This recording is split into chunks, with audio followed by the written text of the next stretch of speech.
Ernie, how are you, sir? All right, how are you, sir? I'm good, man. I'm targeting rare Chevelles, man. Do you have one?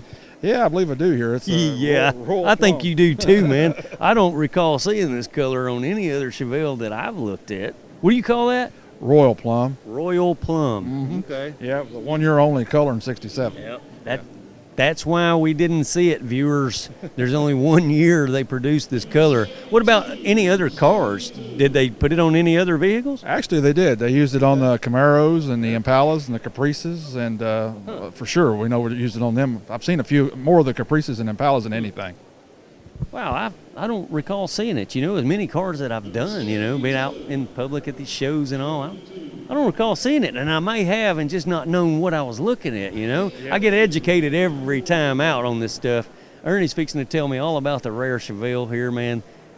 The car looks beautiful under these lights, man. Well, I appreciate that. Yeah. Yeah, we put a lot of time, a lot of effort into restoring it. Spent about 5 years doing it. Oh, so you restored the car. Yeah, actually, I did, yeah. So was it that color when you got it? No, it was not. It was a Bolero red color. That was which it was a '67 color. Yeah. But I guess somebody didn't like the plum, and they changed it back years ago, and it was red when I bought it. But when I restored it, I chose to put it all back to factory specs and factory color. I could see this back in the 70s, somebody walking up on the car going, I don't like that brown color, I think I'm going to paint it red. Yeah, exactly. And then later on in life, somebody goes, hey, hey, wait a minute. Yeah. I was actually at a show, like I said, down in Nashville. We used to have a show called Chevelebration once a year, and a guy actually came over and told me that I had a plum car. I actually had no idea that I had a plum car. Oh, you didn't know either, huh? No, I did not know, and I didn't know how rare it was either. Oh, man. So factory big block? Yep, factory big block, yep. And a California car with California smog. Oh, man. Yeah.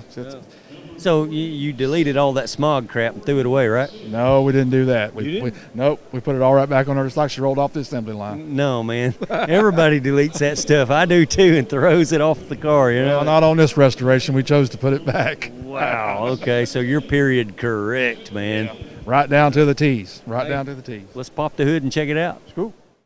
Yep, there it is. There's that smog pump right there on the face of the engine, and it's brand new too. Yeah. You know, that's rare by itself, man. Right there, I don't never see that. Oh, it's hard to find. Really hard to find. bet. A lot of people took it off, like you said, a couple days after they bought it, chucked it in the trash, throwed headers on there, and down the road they went. You know. You ain't faking it either. Look, here's the little tubes going into the exhaust and everything. He's got it all hooked up. That thing works, right? It does work. It does work. Yeah. It was all restored and put right back on there just like she did day one. Yeah, okay.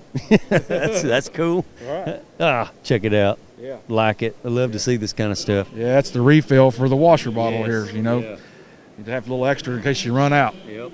Factory big block, the 396, the iconic Chevelle, man. Nicely done. It's super clean under there, man. Yeah. I spent a lot of time on trying to do all the detailing and all the phosphating on the pulleys and getting all the black oxide back and everything, tracking down and doing a lot of research to put it back just like it did when it left Fremont, California. Cool. With all that research done, man, the letters and numbers on the firewall, what does that mean? Well, 13817 is a super sport two-door coupe. Okay. And then the M20 down there is for the M20 Muncie transmission that it has in it. Nice. Yep. Cool. Muncie transmission. Yep. Boy, who don't remember that, right? Slamming those gears back in the 70s. Yep. I probably did that a time or two myself.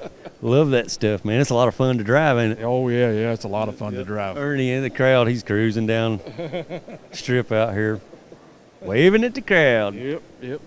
That's a original looking battery. So is that a real battery or what? It is a real battery. Really? It is a real battery. It's a Restoration Battery, I think, sells those, and I bought it from them. Okay. And then it's date coded and everything for the car when the car was built. Yep. And right down to like it should be. Yep. When I was a kid, I remember having to add water and stuff to those. Yeah, I remember that too. Yeah. A little low there. Put the water in there. Yeah, we don't want that thing to go dead. Yep. Hey, let's take a peek at the interior, man, before we go. Let's check it out. Dude, check out the interior. All factory looking in there. Black on black. Everything's black in there except the wheel. Man, love that stuff. The factory shifters back then were cool. I guarantee you Ernie loved shifting them gears in there. Oh, absolutely, yeah. Buddy. We're having her up there at about 5 and dropping the clutch on her and slinging her back. You do not. Well, I used to when I used to drive it and stuff all the time, but since I restored it, I don't kind of do that no more. Okay.